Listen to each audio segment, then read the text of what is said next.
મારું નામ નિકુંજ કાનજીભાઈ વાણોડિયા છે. આ મારા મધર છે. 2 વર્ષથી આ કમરમાં પ્રોબ્લેમ હતો. એના હિસાબે ટૂંકમાં પગમાં હાલવામાં ખાલી ચડી જતી, હાલી ન વખતા.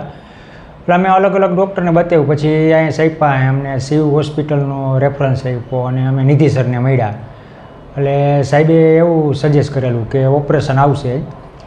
પછી દૂરબીનથી અમે ઓપરેશન કર્યું શિવ હોસ્પિટલમાં. મણકાનું ટૂંકમાં ગાદીને મણકો ખસી ગયા હતા એનું. આજે બીજો દિવસ છે.